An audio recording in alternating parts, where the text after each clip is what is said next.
Ijoolleen sammuu qaraa kun gaaffii isin gaafattanitti tolaa. Kanaafan gaaffii keessan kabaja guddaadhaan wajjiniin iskiriin irratti fideetan irratti haasa'uudhaaf dhiyeeffadheera. Akkuma achirratti fuula feesbuukii sanarratti ifa godhee isin agarsiise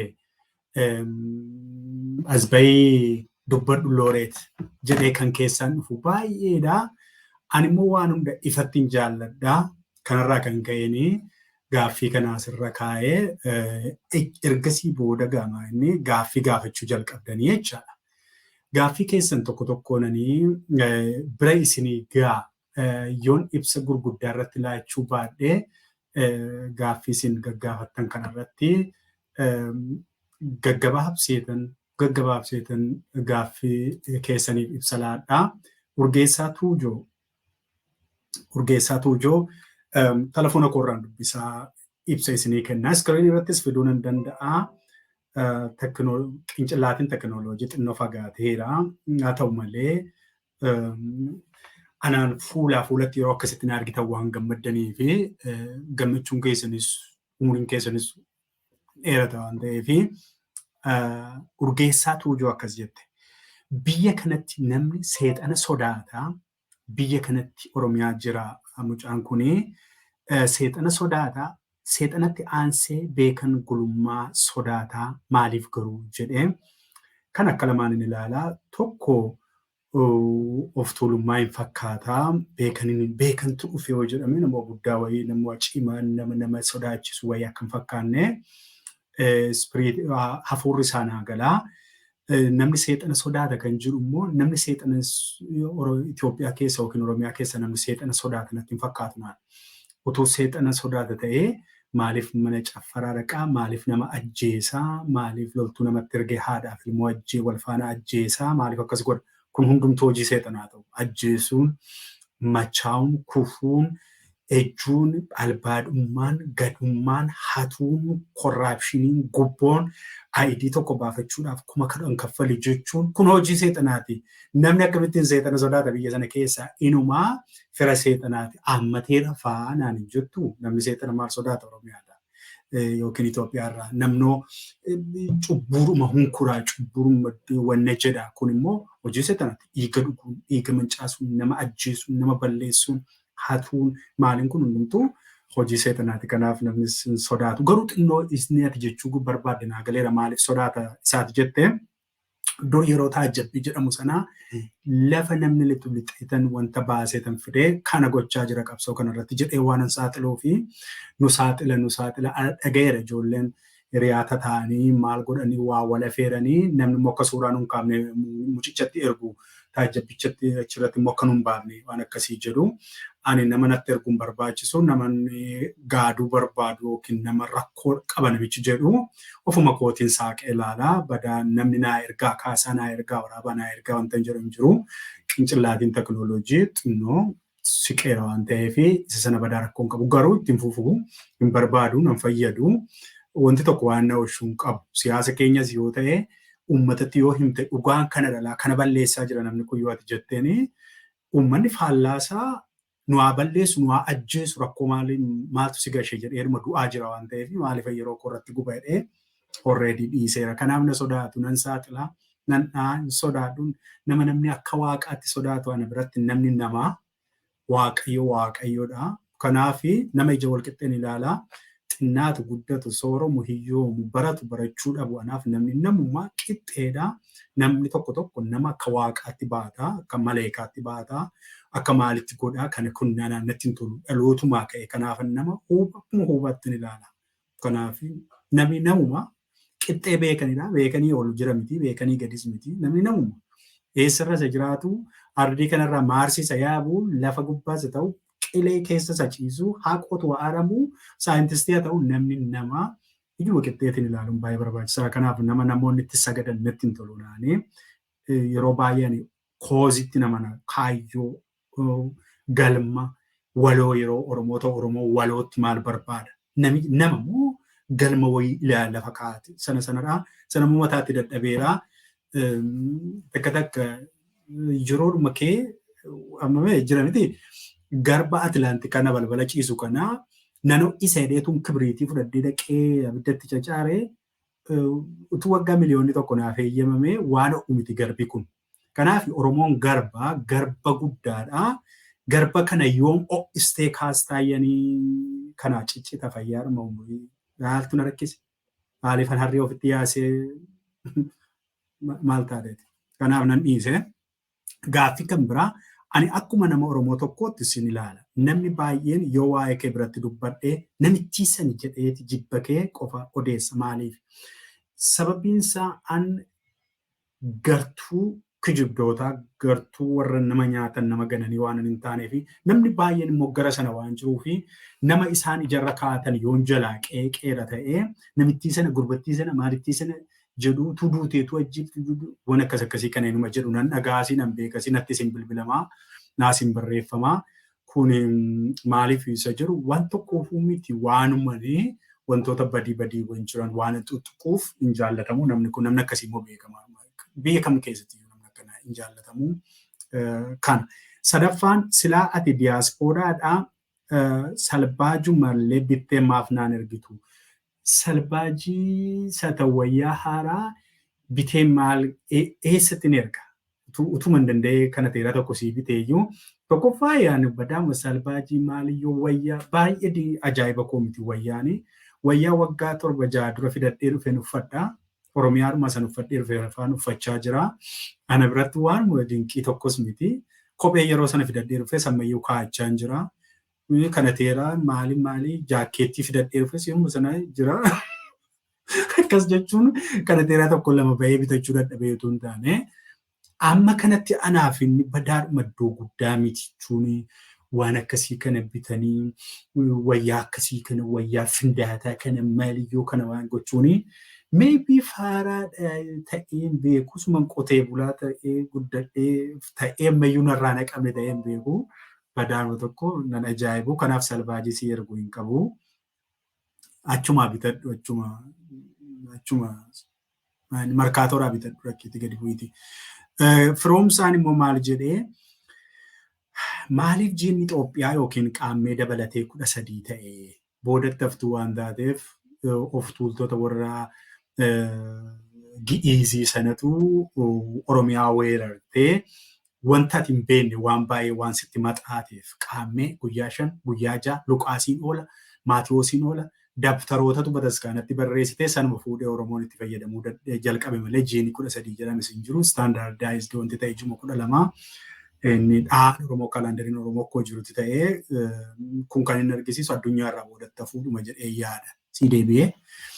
Inni kan biraan jechoota ati fayyadamtu kun maaliif nama dinqu sababiin isaa sammuu nama dinqii keessa waan baaniif jechoonni ani fayyadamu yeroo tokko maaliif Facebookiinis waan adda addaa nurratti cufa beektaa yooti maqaa nafxanyaa Habashaa maaloo miliinikeetti sirratti cufa kanaaf maqaa ishee geggeeddareetan Habashaadhaan Habashaariyaan jedha maqaa isheen itti uummadheetan Facebookii kanan gowwoomsa akkuma Facebookiin na gowwoomsite yeroo adda addaatti yeroo 5 yeroo 6 akkaawuntiin irratti cuftu ani immoo jechoota jijjiiran jechoota isheen hiikkachuu dandeenya afaan Ingiliziitti mataa isheetti gadi naqee tan amma humna kootii challenge gochuudha kind of resistance ofirratti inni isaare kanaafanii wannoo irra nama baay'eedhaaf hin galu garuu ijoollee baay'eef hin gala warra sammuun isaanii qaraaf inuma galaa warri sun immoo sirii suni kaa maal goota irratti ijaartu iyyuu hin galuuf.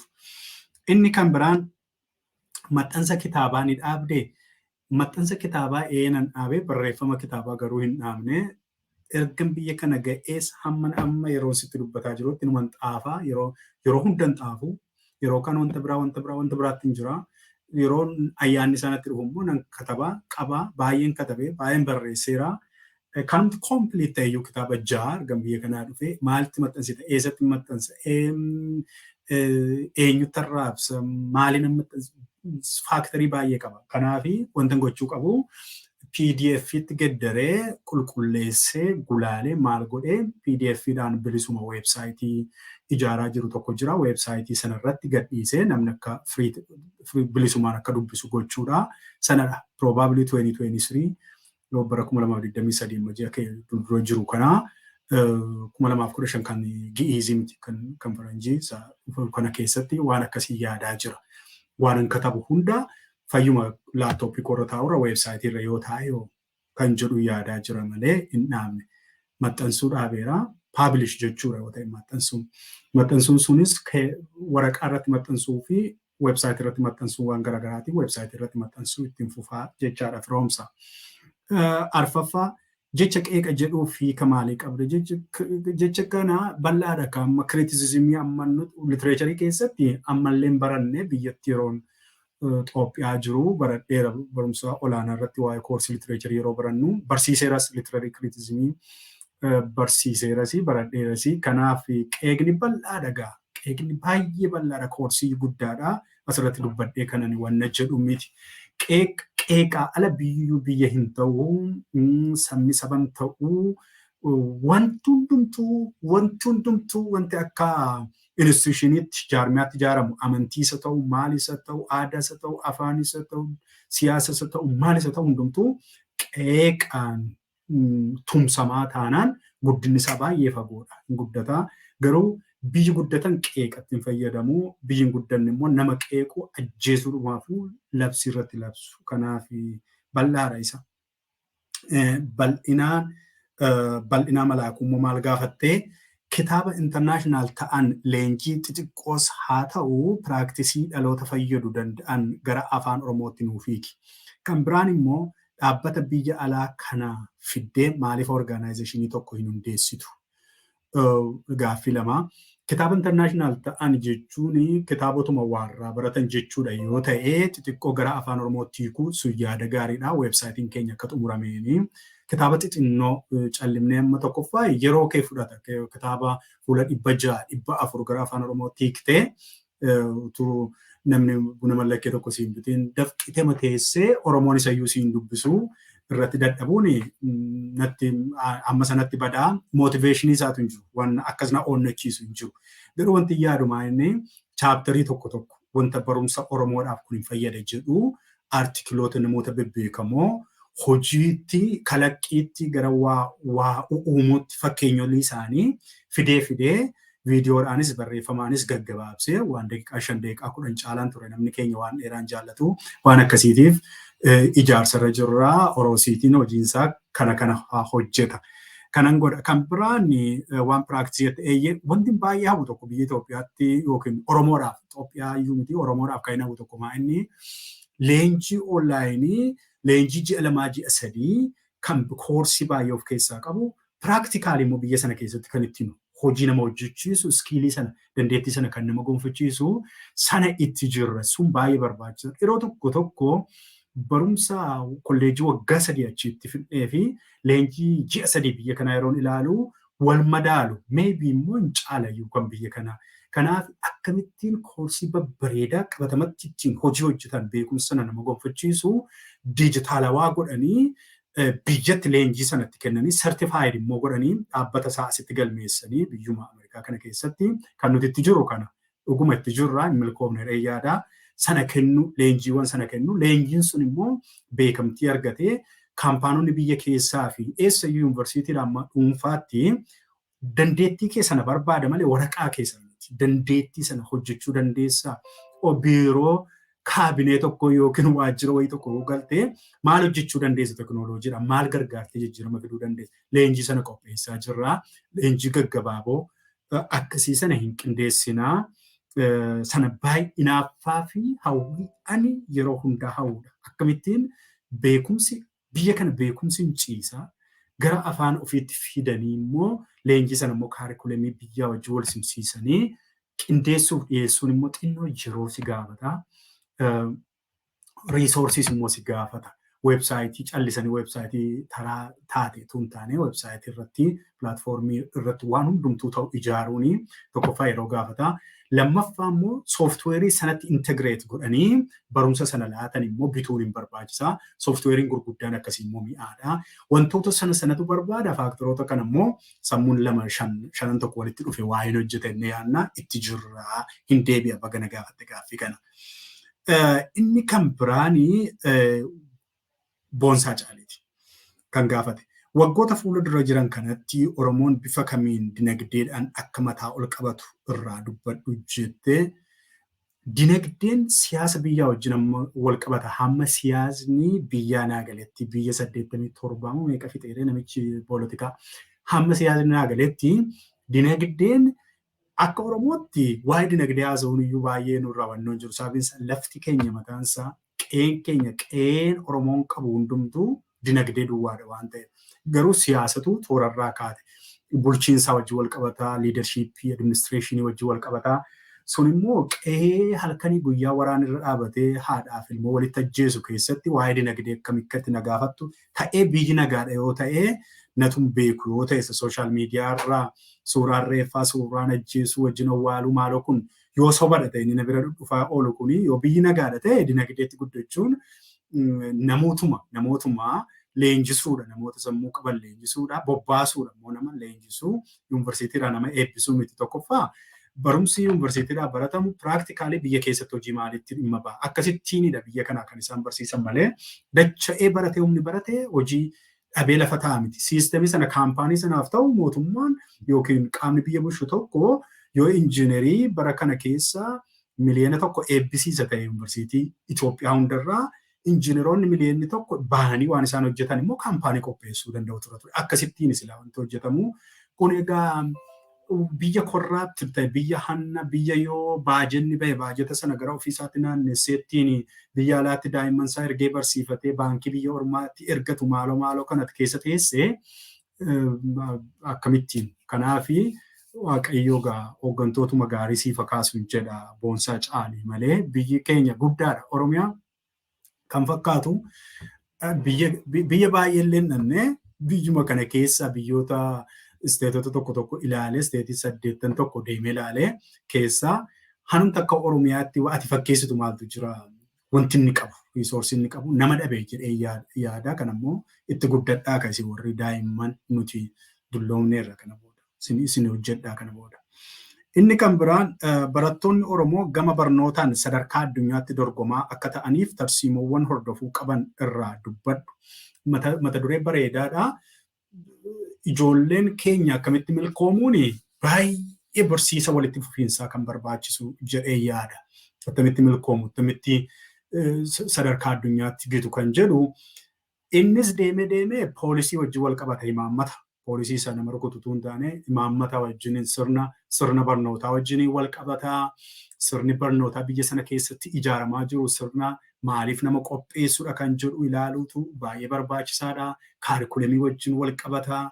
Sirni barnootaa ijaaramu sadarkaa koorsii irraa jalqabee hiriyaa koo tokkotu gadda kan yuunivarsiitii biyya barsiisuu dipaartimentii biraa koorsaa awutulaayinii kee ergimee dheetan koorsaa awutulaayinii natti erge kan asii immoo isaan irraa barsiisan tokko koorsii tokko nitti erge wal jalaa dhiiteen bal'ate garaagarummaa waaqa lafaati.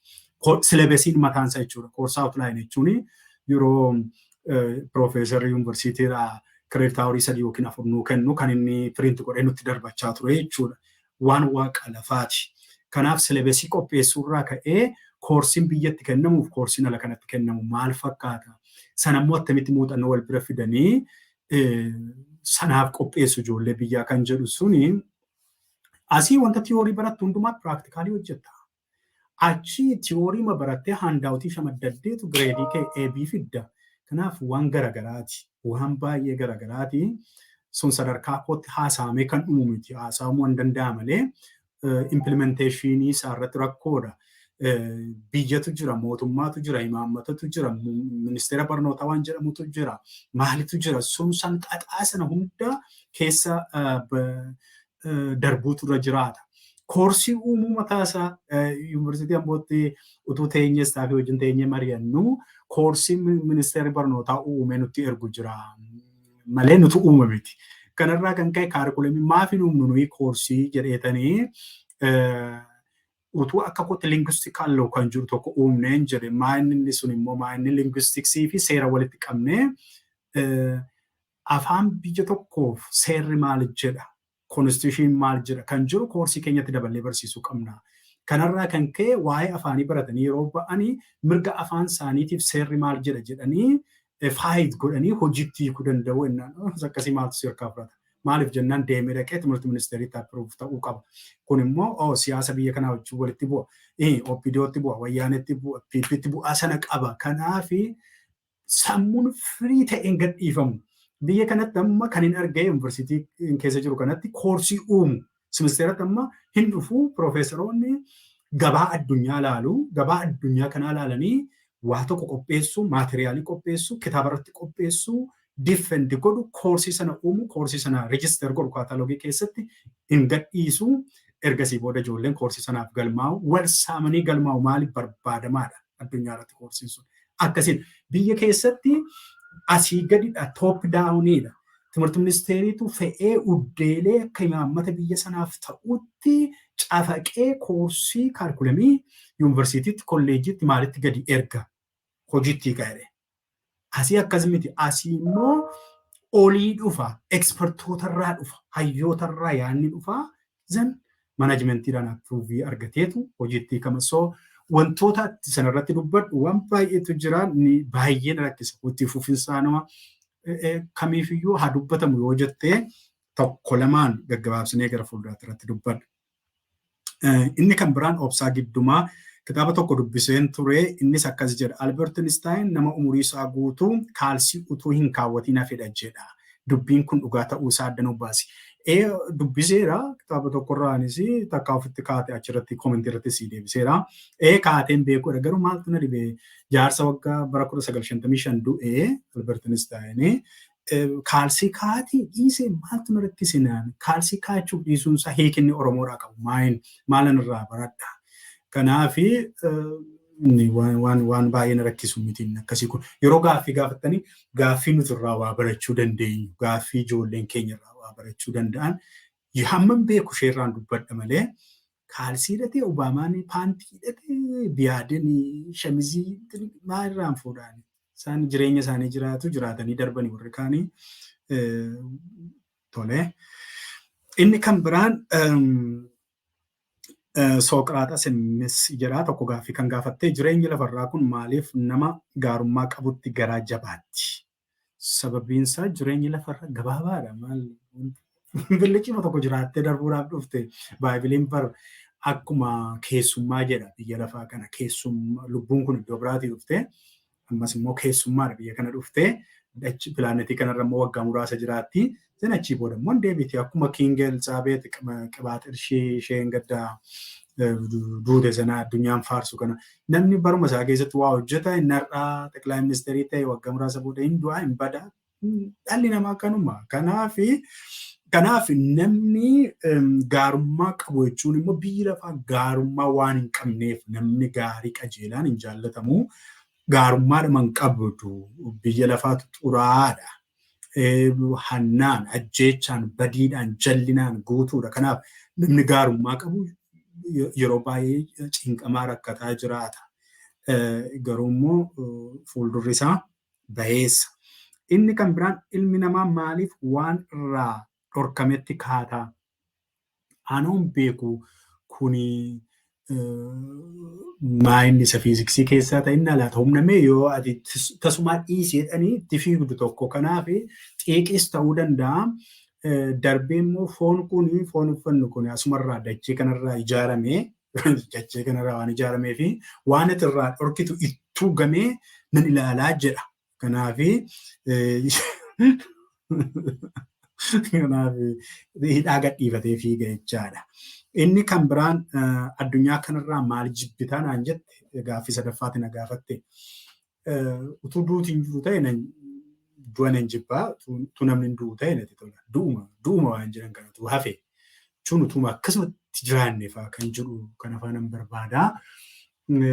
Addunyaa kanarraa immoo nama of tolu baay'een jibba'an. Nama ani jechuun nama tasuma hin jaalladhu. Nama baay'ee tokko nama keessaa adda ba'ee waaqatti of qixxeessu. Ani waaqayyoon baay'een jaalladha. Guddina waaqayyotti baay'ee namanaa. Isaa gaditti garuu namni gadi of deebisee dhuma waan danda'u yoo godhe. Isa sana waan nan jedhaa. Kanan jibba du'an jibbaa kanan jibba jechuudha. Inni kan biraan meetii daan ni badde biroo mee waa'ee Jawwishaa waa jedhi. Jawwishaa jechuun Jawwaariidha. Jedheera waan baay'ee kanaan dura jedheera waan hin jedhe immoo ta'ama ture ta'aa jira maal kana caala maaliin jedha fixeera. Eetu ziisaa fixeera waa'ee isaa fixeera. Jawwaar nama tokkodha. Nama joorteeruma waliin dhooftee jireenya jiraattudha. Yeroo maallaqa irraa dhuftu diyaaspooraa dhufteetu hee ifatteetu doolaara ati hojjettee waggaa 50 hin arganne torban 3 gidduutti fe'attee deebiti. Ergasii booda jireenyuma ishee jiraatti mana keessa wannoos waan bineensa dabareedda wannoo waamtee wannoorma gooti ijoolleen dhaqanii ergamanii jiru wannoo fiduu wannoon manatti wanna ta'a qalamaan nyaatamaa rafamaan ka'amaa dhuufamaa nagamaa fincaama kanuma jiraatti jawwee maal jiraatti gara jiraatti. ጠቅላይ ሚኒስትር ቅብጥር ሾማሎና ta'an waan akkasii dhiisaati hojima keessa hojjetadha. Mucaan hin hojjete daldalee bara isaatti fiigeera ka'eera hoy jedheera dogoggoreeras ajjeesseeras qeerroo yoo xinnaatti 10,015 ol hojima isaa keessan kan fichisiiseera. Amma immoo lakki nagaanuu wayya jedhee hin taa'e mana isaa manni kennamee fi birriin dur jalaa qabames hin gadhiifamee fi biizinesii keessa jira. Biizinesii akka hojjetaa jiru damee adda addaatti biizinesii adda addaa akka inni bane mul'anni isaas immoo PP wajjin akka walii galatti yoo ta'e akka daldala barbaadu siyaasarra caalaayyuu akka hojjetatee akkanatti fakkaatutti maltaa'e biliyeenerii fa'a ammayyuu biliyeeneriidha garuu biliyeenerii ta'uu akka barbaadu sanadha abjuun ni himatu malee bada poolitikaa keessa OPDOon salphaatti fakkaatiin caasaan sirni OPDO akka inni finfinnee taa'ee wanna jedhee Facebook irraa jecha tokko barreessuun kan deemamu miti sirni jiguudhaaf biyya sana keessatti baay'ee hojii guddaa barbaada. Isammoo warri bosonaas amma isaanii gochaa yeroo warri sirni warri caasaadha wannanis waa yaalaa jiru garuu dubbiin baay'ee salphaa hin ta'u sana poolitikaa waan dhiisaa jiruu fi waa'ee jawwee waa'ee qabee waan barbaadde goota abbaa barbaadde joonjesiteetti taphattu maaltu na rakkisa dura atin dhumiini atin du'iini gowwoomsaa isaatiin allayyaan galiini of eeggadhu ilmiyaa dhayyeessa hin du'iini isa warri pooletikaalonni dhiiga keetiin biizinesii hojjetan kana dhiisii jedheetan isayyuu na hammeessaa turte. Amma immoo abbaa barbaade bayeetti waan barbaade gura abbaa barbaade afichisiisu aaduutu warri du'uu barbaadu maaltu na cinqee kanaaf poolitikaa biraa wannoo jedheera jechaadha. Gurbaan jireenyuma ishee jiraatti wanta kan biraa miti typical OPDO TPdha. Kanaaf gaaf immoo yoo diraamaa hojjechuu barbaadan akka barbaadanitti hojjechiisu asii achis ergu meeshaadha jechuudha. Kolleerma ittiin taphatanidha. Kanuma no more. Kanuma akka nama tokkotti immoo ashiteetti fuutiin niitii gaggaddartee fuutii kanuma kashalabbeeruma tokko jechuudha. Jawwee jechuun wanta kan biraa waanuma miidiyaa irra televizyiinii irra ilaaltaatanii bineensa guddaa wannoo tokko sitti fakkaatee maleekaa tokko. Tolee inni kana meetii keenya inni kan biraan maali mallisaa jedha tokko feesbuukiin akkuma sirriidhaan utuu galanii barnoota kee barataa jirtu kana yoom xumurtaa moo barataa taateedhuma hafuu keetii biyyaan baa kanatti atii jettee kolfitee barnoota seenaan barnoota yeroo biraan itti deebi'a hamma lafarra kanarra jirutti numa baradhaa numa hojjedhaa numa wannoo jedha. Hin dhaabu tokkuma guyyuma tokko barumsa waan hin dhaabu natti hin fakkaatu yoo dulloomee ijji kun naa dubbisuu qubee didde malee inuma baradha waan haaraa waan hin danda'u nan baradha waan ittiin buna mallakkee tokko fidadhu immoo fiigeen hojjetadha. Kanaaf yuunivarsiitii keessan hawaasni masaa yuunivarsiitii keessan jira.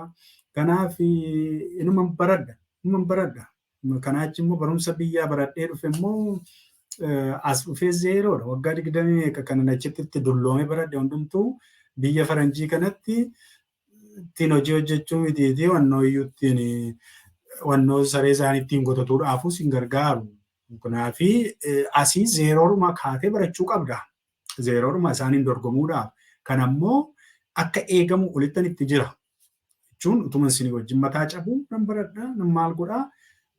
Kanaaf yoom fixasa jettu yoomiyyuu hin fixu. Numan baradha. Lafa kanarra jirutti nan baradhaa. Nan jabaadhaa. Nan hojjedhaa. Nan barsiisaa. Nan baradhaa. Kanuma hojjedha.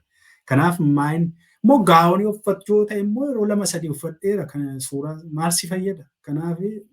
Kanaaf eebbifamuu jechuun maayin inni gaawonii ofitti naqanii yoo ta'e immoo ijoollummaa kootti Yeroo meeqa eebbifamee si argisiiseera.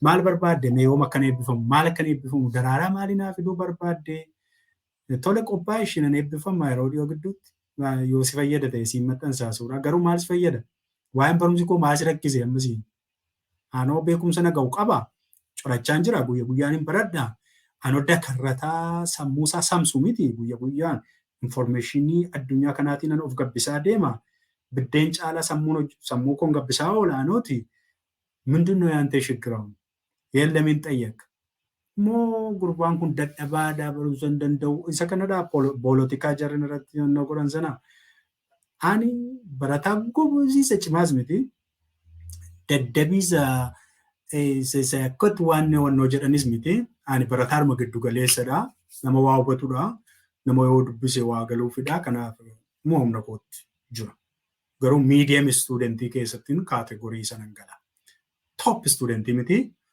lazy student immoo miti fejaamaa ofittiin kunnes miti giddu galeessa immoo gaariidha kanaafi saayintistoonni iyyuu warra giddu galeessaa keessaa bahuu jedha Oroosiitiin kanaafi inni kun kana gaaddisaan immoo atoo nyaara guuttee nama sodaachistaa maal ani nama sodaachisaa yeroo jedhu qofan xinnoo ishee nama sodaachisa malee lataa miizanaamaan bara kana barachuun ni fayyada keessumaa Itoophiyaa keessatti eeyye. Inni barate eessa ga'ee maaloo sanaa afoola sana hin jaalladhu. Eeyye si barbaachisa yeroo hundumaa baradha yoo ilma Oromooti taate baradhu. Barachuu yeroo jettu maalii wajjin wal qabsiifneerra. Dhaqnee wannoo miindaa argachuu wajjinii wal qabsiifneerra miti annee barsiisaa an dhuguma koonsuniin jira durumaa keessuma yeroo maatii hiyyeessaa keessaa baanu dafnee dhaqnee miindaa jalqabaa fudhachuudha. Kanaafi namni kutaa 10 yeroo wannoo jedhu TTI kan jedhamu tokko dur jirti amma jirta hin beeku isheetti fiiga namni warra isheetti fiiganii qabamanii deebi'an keessaa tokko ana. Kanaafi namni rakkoo ishee dura jirtu sana dafee wanna jechuudhaaf dafee baratee dhaqee wanna jechuu akkas miti ani immoo ergan amma dulloome kan naa gale maa inni baradhaa carraa kolleejjii carraa yuunivarsiitii argannan keessuma ijoollee yuunivarsiitii carraa argattanii haxinnaa ta'u guddattu yuunivarsiiticha keessaa soorata keessa nyaattanii jiraattanii baradhaa barumsa keessan addaan hin kutiinaa garuu yeroo barattanii nama abjuun qabnin ta'ina waan ati barattu kamiinuu waa uumuun hin danda'ama. Dhaqxeen sasalli mana mootummaa keessa biyya kanaa mana mootummaa keessa ba'anii hojjechuudhaaf hin baratanii kanaafan siin jedhe. Baay'ee hojii uumuu abjuun isaanii yeroo mana barumsaa galanii dafanii dhaqanii waa uumanii nama qacaruudha malee namaaf qacaramuu miti abjuu warra biyya kanaa ani argee keessaa sii qooduu barbaadu. Kanaafi maal gootaa dhaqi beekumsa kanati lafaan argamne barachuudhaan kan dhufu beekumsa kee fe'adhuu gali dhaqee kolleejjii keessa waggaa 3 4 5 turii 7 turii dhaqi baradhu obsaan baradhu rakkadhuus baradhu beekumsa fudhadhuu bayi isa booda waajjirri mootummaa qophaa'uu dhiisee ati baddeen baddu nama waa baratedha utuma waa barattee deebitee dhattee qonnaa qotteeyyuu abbaa kee isa dur qotaa ture ol waa guddaa waan addaa hojjetta. Waan namayyuu qacarta. Qonnaa keessatti namayyuu qacarta. Kanaaf Itoophiyaa keessatti barachuun barbaachisaadha. Inumaayyuu Oromoodha kan ta'e hundumtuu ilmi Oromoo kamiyyuu barachuu qaba. Kamiyyuu dubarris dhiirris barachuu qaba. Haamilee waliin fuudhinaa barumsa irratti. Please of eeggadhaa sun abaarsa guddaa borimmootti gaabbitu isa kana. Kanaafi eeyyee barachuun baay'ee barbaachisaadha. Gorsa kootiyyuu siin jechuudha. Fayyaa ta'a. Nagaatti guyyaa biraa walitti deebinaa. Gaaffii keessan deebisee mitire. Gaaffii biraa yoo ta'es bornan waan ta'eef gaaffii fidaa. Poolitikaa garuu na dhiisaa kana booda. Gaaffii poolitikaa dhiisaa fixeera. Poolitikaa irratti kana booda wanti ani dhiyeessuu tokkoyyuu hin jiru. Maaliif yoonaan jettee fixeera dubbadheera waan hin dubbadhee ala wanti kana booda lafatti dhufu hin jiru. Hunda isaa seeraan dubbadhee fixeera. Dhugaa kun isin jedha. Kanaafi dhiisaa waa'ee poolitikaa nan gaafatiin anaan kana booda narraa fayyadamaa dargaggoonni xinnoodhuma yoon odeeffannoo isinii kennuu danda'e xinnoodhuma ishee waa'ee akkamitti akka baratan odeeffannoo hawaasummaa, aadaa, barumsa, teknooloojii, afaan, wantoota ammayyaa amma sammuu namaa jijjiiran waan akkasii irratti yoo isin illee gaafficha cimaa akkamii na gaafattan dubbiseen qopheessadhe illee dhufa malee hin dadhabu. Gaaffii kamiyyuu nan deebisa. Gaaffii kamuu nan deebisuu nan danda'a. Yeroo qofan barbaadu yoo hin dandeenye nan deebisa. Yoo hin dadhabe deebi'een dubbisaa nama dubbisuudha waan ta'eef gaaffii ani deebisuu dadhabu jedhee yaadu hin jiru. Garuu poolitikaan maal ta'e, ABO'n maal ta'e, WBO'n maal godhee, Jawaar maal godhee, Baqqalaan maal godhee waan barbaadana godhani. Wanti yeroo keenya sanarratti gumnu hin qabnu. That is not much important. Importantiin dhaloota egeree kutee hafu darbee hafu uumuudha. Gara sanarratti hojjedhaa kana booda kanaaf hiriyoota koo wajjiniin Oroo Siitii jennee kan dhuune Oromoo Yuunivarsiitii ammas sammuu ijaaruu sanarratti wanna jennaa fayyaa ta'a hin badinaa bilbilaa obboleessa keessa